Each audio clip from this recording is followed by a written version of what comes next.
কি গো, কতদিন হয়ে গেল তোমাদের রাজসভা বন্ধ? হ্যাঁ, আচ্ছা, মহারাজ যদি বেতন দিতে না পারেন তাহলে রাজসভা খোলা রেখে কি লাভ বলো তো? বলি বাড়িতে যা সপ্তাহের বেশি আর রান্না হবে না কিন্তু। হ্যাঁ, সেই জন্যই তো হিসেব করছি। বাড়িতে অপ্রয়োজনীয় যা যা জিনিসপত্র আছে সেসব বেচে দেব। আর বেচার মতো কিছুই নেই গো। দেখো, তুমি সব সময় আমার পরেই খাও, তাই আমাদের একটা করে থালা বাটি বেচে দিলে তো কোনো সমস্যা নেই গিন্নি। এই তোমার মাথা না কাজ করছে না। যাও বাইরে ঘুরে এসো, পারলে বাজার থেকে ধার করে হলেও একটু চাল নিয়ে এসো। দেখি যদি কোনো সহৃদয় ব্যক্তি চাল দেয়।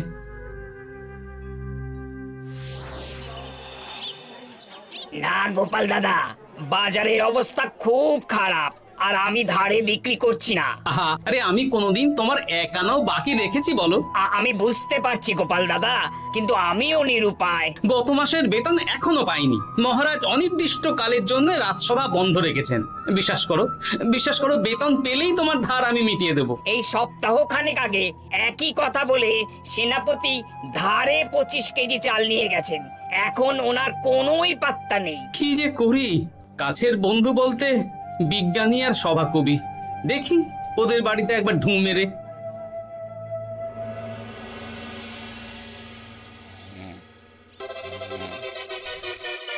কৃষ্ণনগর কৃষ্ণনগর কৃষ্ণনগর শূন্য। হ্যাঁ, এবারে একটা মোহরও নেই। জাহাপানা সর্বনাশ হয়ে গেছে। কি হলো? পালে বাঘ পড়েছে নাকি? ঘুমের 12টা বাজিয়ে দিলে। জাহাপানা, এবারে কৃষ্ণনগর থেকে একটা মোহরও খাজনা আসেনি। হ্যাঁ, বলো কি? 1 মাস আগে বাৎসরিক খাজনা দেওয়ার শেষ দিন ছিল, কিন্তু এখনো একটা মোহরও খাজনা আসেনি। না জাহাপানা। পড়েছে বেগমের জন্য হীরের হার, হীরের কানের দুল, হীরের নাকছাবি বানাতে দিয়েছি। উজির, যা হোক করে কৃষ্ণনগর থেকে আমার খাজনা চাই। তাহলে তো কৃষ্ণচন্দ্রকেই তলব করতে হবে। যা করার করো। বাবা, এই সময় তোমার শখ হয়েছে ময়না পোষা? আরে না না, আমি পুষিনি। একটা পশ্চিমের গ্রামে কদিন আগে ঘুরতে গিয়েছিলাম। আচ্ছা, ওখান থেকে নিয়ে এসেছো? না, তাও আনিনি, ছোলা খেতে দিয়েছিলাম। দেখি তারপর আমার পিছনে উড়ে উড়ে চলে এসেছে। বাবা, এ তো ভালো কথা। বিয়ে তো করলে না, তাও একটা সঙ্গী জুটেছে। এ যে সে পাখি নয় গোপাল, এ ময়না কথা বলে, দেখবে। এই ময়না, বলো তো গোপাল এসেছে। আরে বাস, বলো তো গোপালের ভুঁড়ি আছে আমার নেই।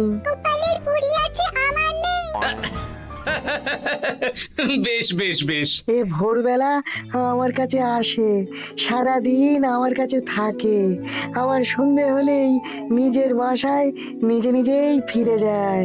বুদ্ধিমান পাখি। ওই গ্রামে শাখে শাখে ঝাঁকে ময়না। বেশ, বুঝলাম। তা বিজ্ঞানী, তোমার কাছে আমি আসলে একটা দরকারে এসেছি। বলো কি দরকার? আসলে ওই টানাটানির সংসার চলছে, বুঝলে। বাড়িতে চাল বাড়ন্ত, কদিন পরে হাঁড়ি চড়বে না। তুমি কিছু পয়সা ধার দিতে পারবে? আরে এমন করে বলছো কেন?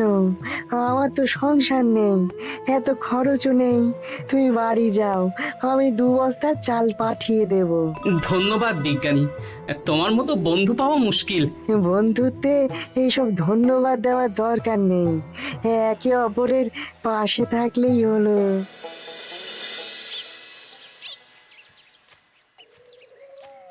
এ কি গো, খালি হাতে ঢুকছো যে?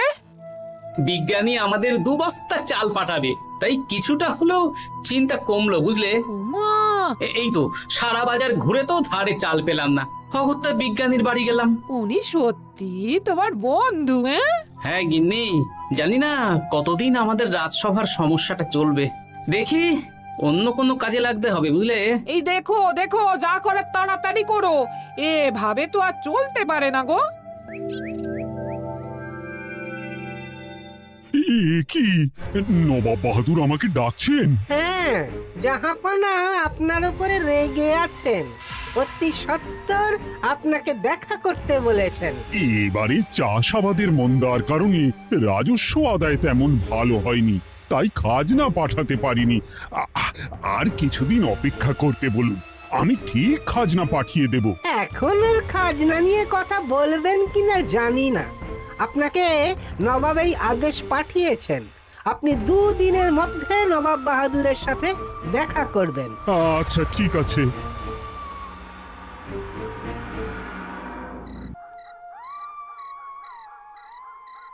মহারাজ, এই বিপদের সময় আপনাকে একমাত্র একজনই সাহায্য করতে পারে, আর সে হলো গোপাল। আমি কোন মুখে গোপালকে ডাকবো বলো তো রানী? দীর্ঘদিন ওদের বেতন দিতে পারছি না। গোপাল এরকম স্বার্থপর মানুষই নয় যে নিজের কাজের সময় কাজী আর কাজ ফুরলে বাজি হয়ে যাবে। আপনি একবার বলেই দেখুন না। বেশ, তাহলে আগামীকাল সকালেই গোপালকে ডেকে পাঠাচ্ছি।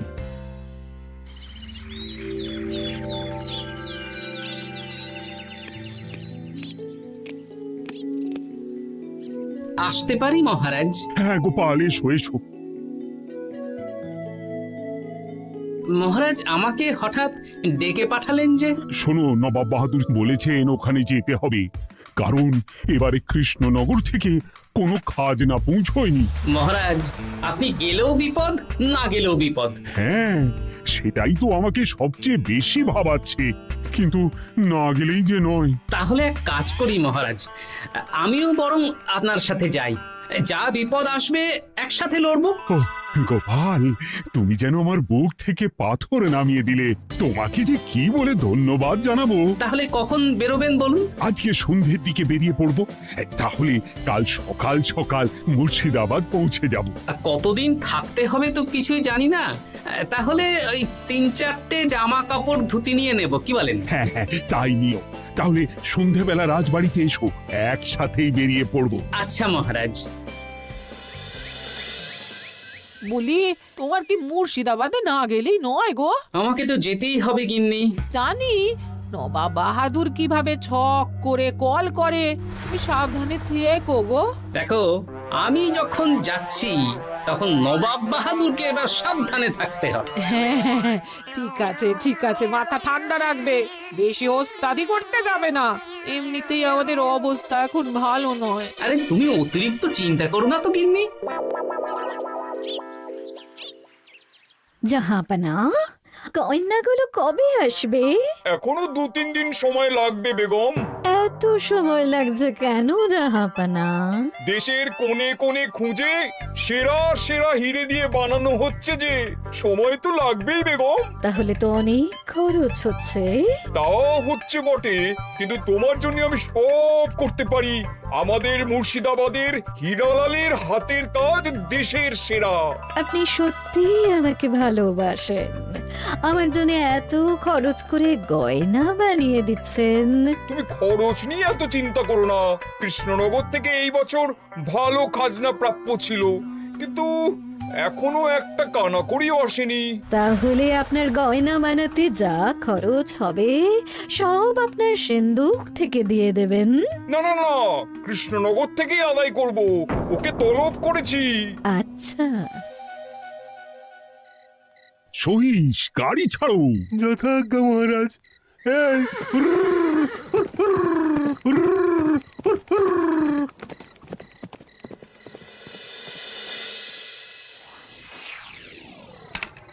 এত রাতে আবার কে এলো রে বাবা? খুলছি খুলছি।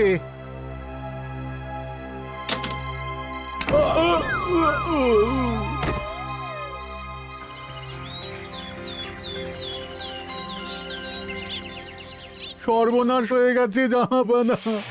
কি হয়েছে হীরালাল? নবাব বাহাদুর, মহারাজ কৃষ্ণচন্দ্র আর গোপাল এসেছেন আপনার সাথে দেখা করতে। ওদের দরবারে আসতে বলো। হ্যাঁ, এবার বলো হীরালাল, কি হয়েছে? এই, তোমার মাথায় পট্টি কেন? জাহাপানা, গত রাতে আমার সর্বস্ব লুট হয়ে গেছে। বলো কি হীরালাল?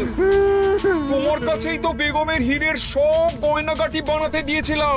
হ্যাঁ জাহাপানা, সব গেছে। আমার মাথায় মেরে সব লুট করে নিয়ে গেছে। এবার আমি কি করব জাহাপানা? বেগম সাহেবা, আপনার গয়না যে হীরালাল শেখরার কাছে জাহাপনা বানাতে দিয়েছিলেন, ওনার সব লুট হয়ে গেছে। মানে? আমি এক্ষুনি নিজের কানে শুনে এলাম, এখন হীরালাল শেখরা এসেছে। আমি এক্ষুনি যাচ্ছি। কি করবো জাহাপানা, আমার তো সব শেষ হয়ে গেল। আমি কোনো কথা শুনতে চাই না, আমার ওই হীরের গয়নাগুলো চাই। চাই বললেই তো পেয়ে যাবে না। এখন এই গয়না শুধু নয়, হীরালালের সব সোনা দানা চুরি হয়ে গেছে। সেগুলো খুঁজে পেতে হবে। বিগত কয়েক বছর আমার মুর্শিদাবাদে কোনো চুরি ডাকাতি হয়নি। প্রত্যেকটা গ্রামবাসী সুখে শান্তিতে আছে। বাইরের কোনো শত্রু আসারও সুযোগ নেই।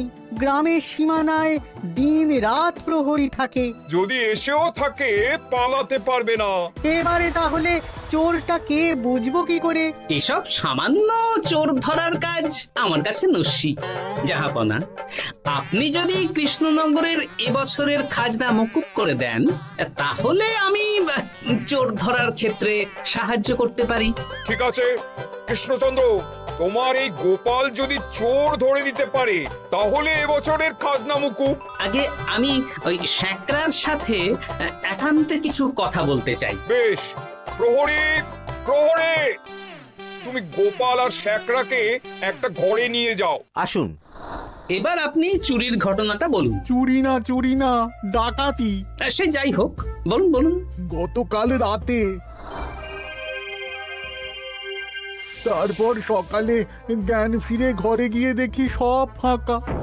আমার ঘরের সাথেই লাগোয়া দোকান। আচ্ছা, দেখুন, আমি আপনার কথা শুনে আর একটু আগের যা আলোচনা শুনলাম, তার থেকে মনে হচ্ছে এই চোর স্থানীয় চোর। কি করে বুঝলেন? কারণ বাইরের চোর হলে তো এত নিখুঁত কাজ করা সম্ভব নয়।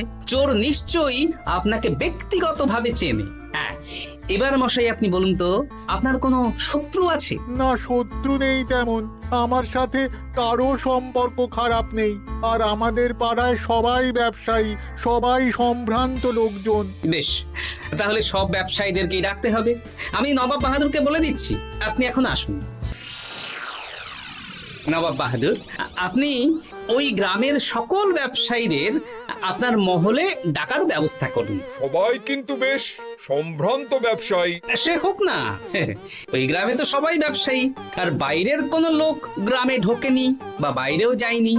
তাই যদি কেউ চোর থেকে থাকে তাহলে ওই ব্যবসায়ীদের মধ্যেই আছে। বেশ, আমি সবাইকে আমার মহলে নিয়ে আসার ব্যবস্থা করছি। আর একটা ফাঁকা বড় ঘর চাই, যেখানে চোর ধরার পরীক্ষা হবে। আর সেই ঘরে আমাদের কৃষ্ণনগরের ঘোড়া চোর ধরবে। হ্যাঁ, ঘোড়া চোর ধরবে? হ্যাঁ, যে ঘোড়ার গাড়িতে আমরা এসেছি সেই ঘোড়া। যদি চোর না ধরতে পারো তাহলে পুরো খাজনা তো গায়ের জোরে নেব, সাথে সাথে কৃষ্ণনগরটাও কেড়ে নেব।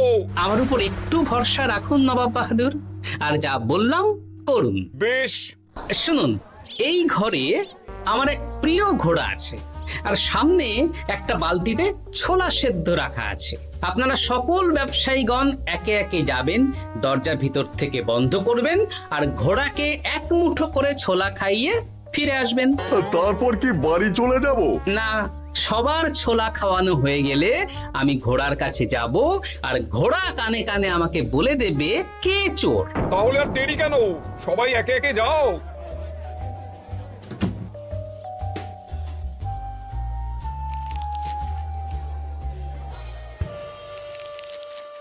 কি করি যদি ঘোড়া সত্যি সত্যি বুঝে যায়?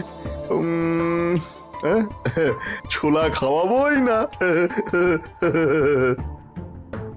ব্যাস, ছোলা খাওয়ানো হয়ে গেল। এবার গোপাল বলো তো কে চোর? দাঁড়ান, ঘোড়ার মুখের কথা শুনে আসি। আমি বলে দিচ্ছি জাহাপানা, গোপাল এসব মশকরা করছে, সব মশকরা। ঘোড়া বলে দিয়েছে কে চোর। বলো গোপাল, কে চোর? তার আগে সকল ব্যবসায়ীর হাত দেখে আমি পরীক্ষা করতে চাই। সে দেখো, কিন্তু বলো কে চোর? দেখি দেখি, না, দেখি আপনারটা। না, আপনিও না। না, আপনিও না। একি মশাই, চুরিটা তো আপনিই করেছেন, আপনিই চোর। কি উল্টো পাল্টা কথা বলছেন? আমি চুরি করিনি। হ্যাঁ, আপনিই চুরি করেছেন, তাই ভয়ে ঘোড়াকে ছোলা খাওয়াননি। কারণ আমি ছোলার মধ্যে রান্নার হলুদ গুঁড়ো মিশিয়ে রেখেছিলাম, তাই যারা যারা ঘোড়াকে ছোলা খাইয়েছেন সবার হাতেই হলুদ রং লেগে আছে। শুধু ওর হাতে নেই। ভাই, শেষে তুই? তোর মনে মনে এত হিংসা? ভাই মানে? আরে ও তো আমার খুড়তো ভাই পান্নালাল, ওরও সোনা গয়নার ব্যবসা। ব্যাস, এবার তাহলে বলেই দিন পুরো ব্যাপারটা, কারণ এখান থেকে পালানোর কোনো পথ নেই। ভুল হয়ে গেছে দেখাবো না। আমার দাদা আমার থেকে অনেক বেশি রোজগার করতো, তাই আমার মনে মনে হিংসে ছিল। তারপর বেগম সাহেব আর হীরের গয়না বানানোর এত বড় বায়না পেল, তাই হিংসা আরো বেড়ে গেল। আর তুই চুরি করলি? চুরির সব জিনিস কোথায় আছে? আমার বাড়িতেই আছে দেখাবো না। সাব্বাস গোপাল, সাব্বাস। তোমার কি বুদ্ধি! তাহলে জাহাপানা, কথা মতন আমাদের এই বছর তাহলে খাজনা দিতে হচ্ছে না। না, কথা যখন দিয়েছি তখন আমি তো আর কথার খেলাপ করতে পারি না। আচ্ছা গোপাল, তোমার তো এত বুদ্ধি, আমার একটা শখ পূরণ করতে পারবে? কি শখ বলুন নবাব বাহাদুর। আমার অনেক দিনের ইচ্ছে একটা হাওয়া মহল বানাবো, কিন্তু ঘরামি রাজমিস্ত্রি কেউই বানাতে পারবে না বলছে। তুমি কি বানিয়ে দিতে পারবে? আগে পারবো জাহাপনা, কিন্তু তার বদলে আমি কি পাবো? আগামী 5 বছর কৃষ্ণনগরের খাজনা মুকুব, আর তোমাকে আমি 100 মোহর উপহার দেবো। বেশ, তাহলে আপনি আমাকে দিন 7 সময় দিন, আর 7 দিন পরে আমার বাড়ির সামনে চলে আসুন। হাওয়া মহল বানিয়ে রাখবো, আপনি নিয়ে যাবেন। বেশ, তাহলে 7 দিন পরে কৃষ্ণনগরে দেখা হচ্ছে। যদি না বানাতে পারো তাহলে কিন্তু আগামী 5 বছর কৃষ্ণনগরকে দ্বিগুণ খাজনা দিতে হবে, এই আমি বলে দিলাম। বেশ, রাজি।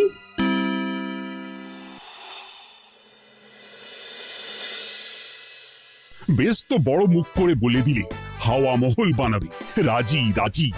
এবার যদি না বানাতে পারো, সব তো উল্টে যাবে। আপনি চিন্তা করবেন না মহারাজ, নবাব বাহাদুর আমাকে প্যাঁচে ফেলতে চেয়েছেন, তাই আমিও ওনাকে ঘোর প্যাঁচ দেব।